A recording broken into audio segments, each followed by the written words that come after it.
The message arrived on a quiet Tuesday morning, broadcasting simultaneously across every communication channel on Earth. Captain Nora Patul stood in the United Nations Security Council chamber, her throat tight, as she watched a holographic display materialize above the central podium. The alien being appeared almost ethereal, its translucent body pulsing with bioluminescent patterns that seemed to dance in rhythm with its words. People of Earth, we are the Cerulean Collective. We come seeking peaceful exchange and mutual growth. The creature's voice resonated with an almost musical quality, its movements graceful and hypnotic. We have watched your species' remarkable progress and believe the time has come for our civilizations to meet.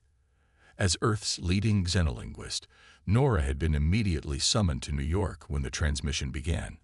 Now, studying the aliens' precise movements and carefully constructed phrases, something felt off. The patterns were too perfect, too calculated. Director Harrison, she whispered to the stern-faced man beside her, their language structure, it's not natural. It's as if they're running it through some kind of optimization algorithm.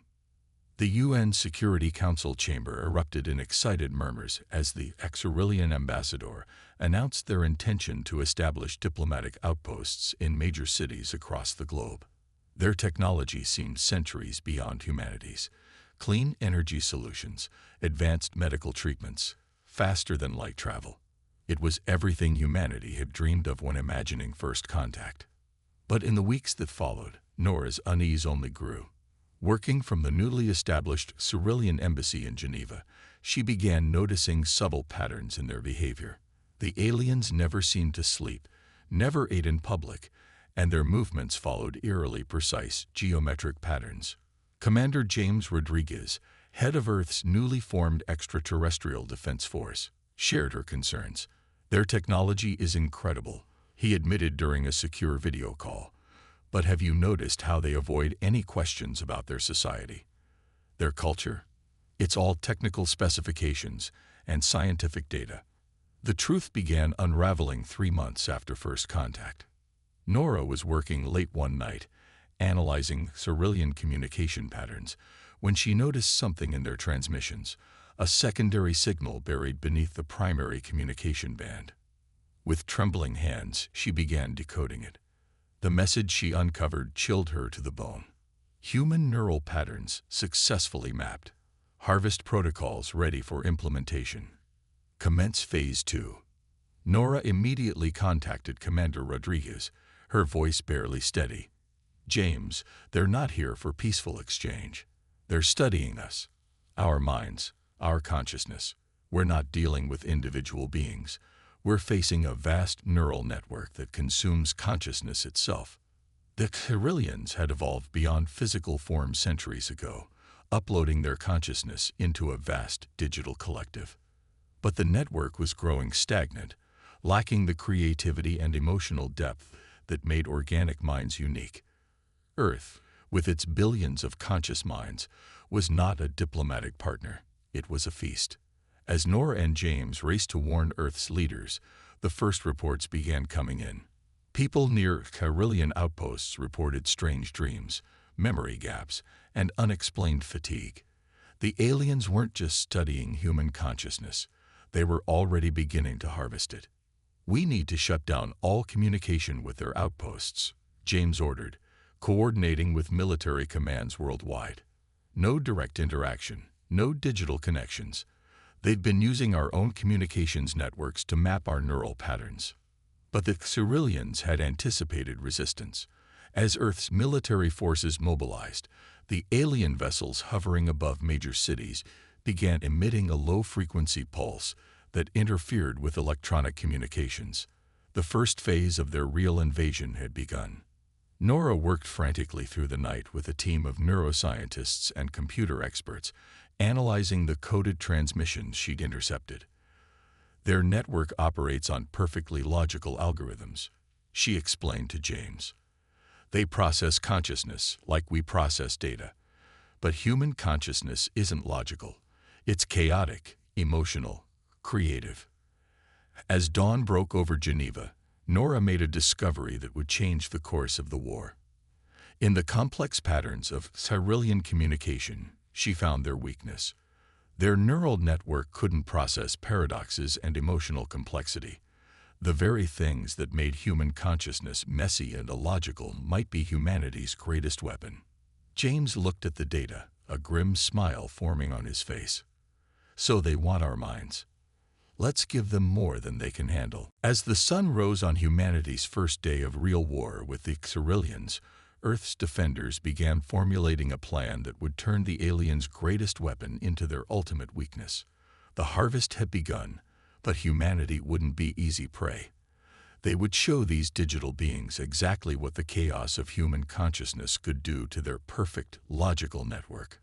The real battle for Earth's survival was about to begin. The Cyrillian pulse towers rose like crystalline spears across Earth's cities, their surfaces rippling with patterns of light that seemed to hypnotize anyone who stared too long. Dr. Raj Verma, head of quantum computing at MIT, watched through reinforced windows as another tower materialized in downtown Boston, its construction defying all known laws of physics. They're not building them, he explained to the assembled military leaders in the underground bunker. They're growing them from their network itself. His holographic models showed how each tower acted as a neuron in the vast Cyrillian consciousness, creating a web that slowly encompassed the planet. The human resistance had gone underground. Literally. Major cities had become danger zones, with millions of civilians experiencing progressive memory loss and personality changes. Those affected became docile, their minds slowly being integrated into the Cyrillian network. Commander Rodriguez's voice crackled over the secure quantum channel from his mobile command center. Dr. Verma, we're seeing new behavior patterns in Mexico City. The towers are adapting to our countermeasures. The resistance had discovered that certain frequencies could disrupt the tower's signals, but the Cyrillian network learned and evolved with frightening speed. Each victory was temporary, each solution quickly rendered obsolete. In Geneva, Nora Patel worked with a team of consciousness researchers, studying the minds of those who had partially resisted the Cyrillian influence. Look at this, she pointed to a neural scan. The subjects who maintain their individuality all share one trait: strong emotional memories that anchor their consciousness. The discovery sparked an idea. Lieutenant Kira Yoshida, a quantum physicist from Japan's Defense Force, had been experimenting with capturing human consciousness patterns.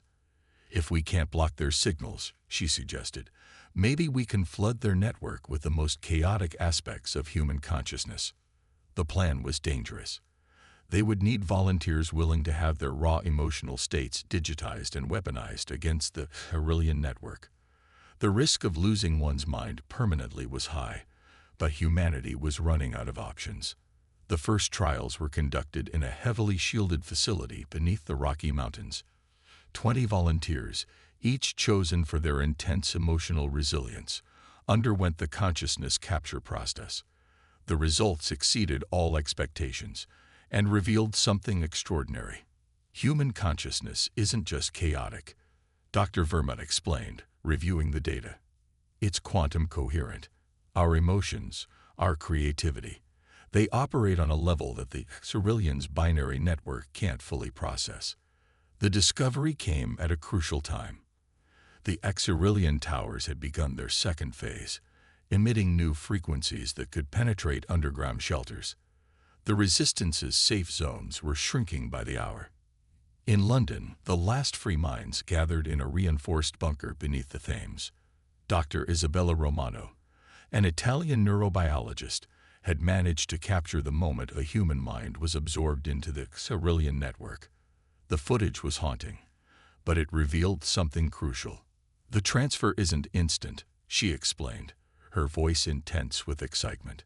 There's a moment of interface where both networks, human and Cyrillian, exist in quantum superposition. That's our window.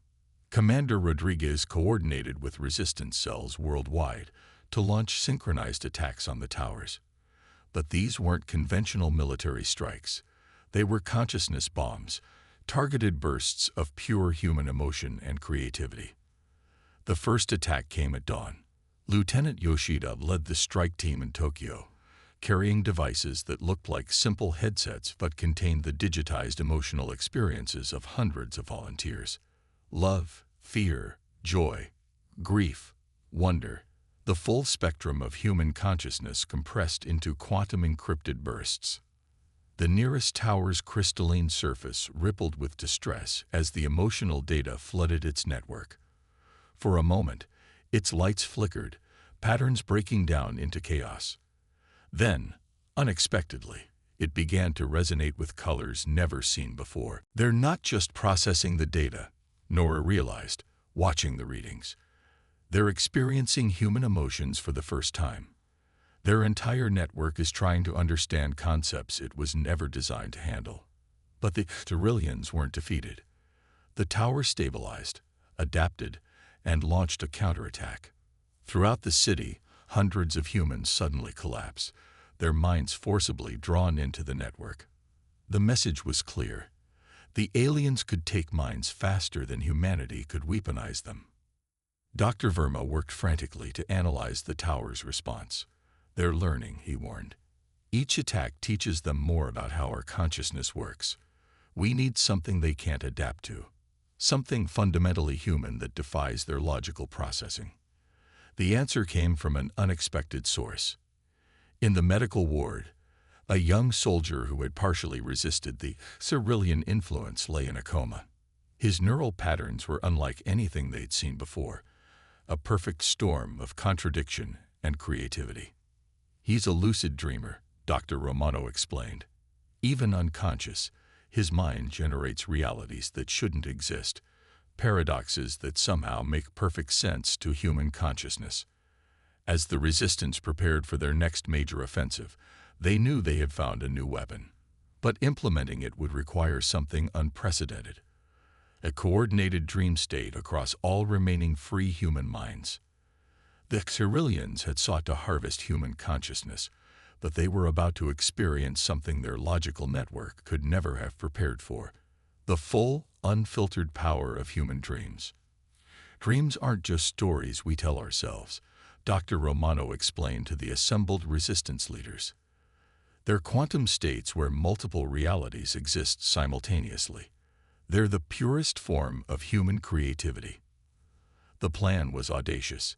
Induce a synchronized dream state in thousands of volunteers worldwide, using Lieutenant Yoshida's modified consciousness capture devices to channel these dreams directly into the Cyrillian network. They called it Operation Mindstorm. The remaining military forces established defensive perimeters around makeshift dream centers, hospitals and bunkers converted into massive sleep labs. Dr. Verma's team had developed a new quantum interface that could maintain the delicate balance between human consciousness and digital transmission. Commander Rodriguez coordinated from the Antarctic Command Center, the last place on Earth still relatively free from tidal influence. All sectors report ready, he announced. Dreamers are in position. The first wave began at midnight. 10,000 volunteers entered synchronized sleep states. Their dreams merged into a collective stream of consciousness. Artists, musicians, writers, children. Everyone who could still dream freely was recruited. The effect on the Cyrillian network was immediate and devastating. The tower's crystalline surfaces erupted in impossible colors as they tried to process the dream data. Human imagination, unleashed in its purest form, proved more powerful than any conventional weapon. But the Cyrillians fought back. Their network launched psychic attacks that turned dreamers' minds against themselves. Nightmares became weapons. Fear became a virus spreading through the human consciousness network. Lieutenant Yoshida made a critical discovery during the chaos. The nightmares, she realized, they're not just attacking us.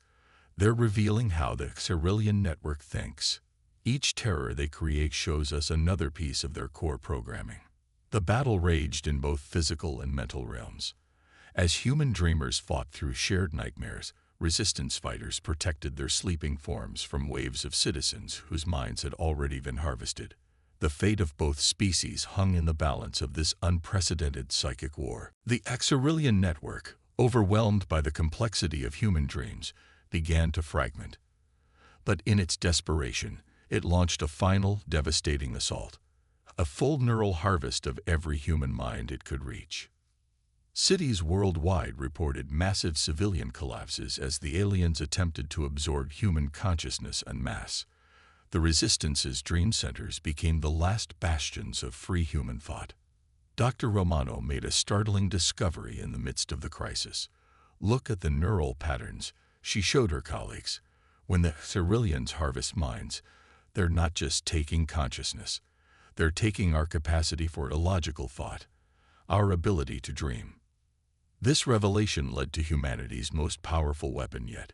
Instead of fighting the harvest, selected dreamers began offering their consciousness willingly, but not their ordinary thoughts. They projected pure paradoxes, philosophical puzzles that had haunted humanity for millennia. The Cerulean network, built on perfect logic, began to buckle under questions it couldn't resolve. What is the sound of one hand clapping? If a tree falls in a forest with no one around, does it make a sound? These ancient human cones became digital viruses in the alien system. Commander Rodriguez watched from orbit aboard humanity's last functioning space station as the Cerulean towers began to pulse with erratic patterns. They're trying to process infinity, he reported. Human consciousness isn't just resisting, it's reshaping their entire network. Victory of the human spirit. The final battle wasn't won with weapons or technology, but with the fundamentally human ability to embrace contradiction. The Dreamers, led by Lieutenant Yoshida, initiated a synchronized paradox state, simultaneously believing and disbelieving, creating and destroying, being and not being. The Cerulean network, trying to process these impossible states, began to collapse. Their towers, once perfect crystalline structures, twisted into impossible shapes as they tried to reconcile the irreconcilable nature of human thought. Dr. Verma monitored the network's dissolution.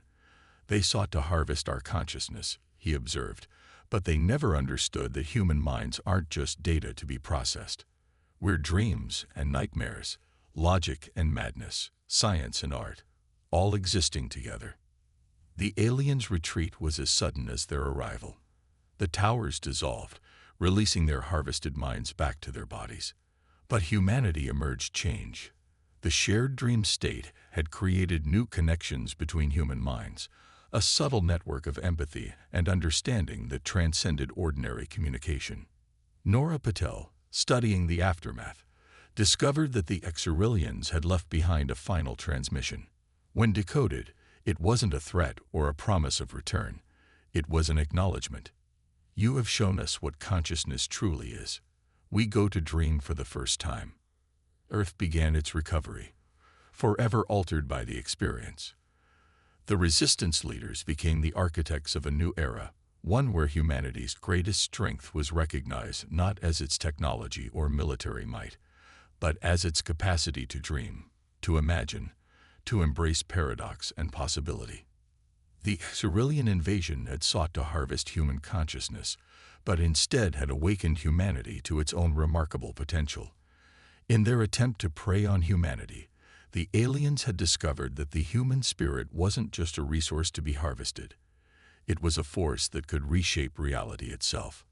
As the last traces of the alien network faded from Earth's skies, humanity looked to the stars with new understanding.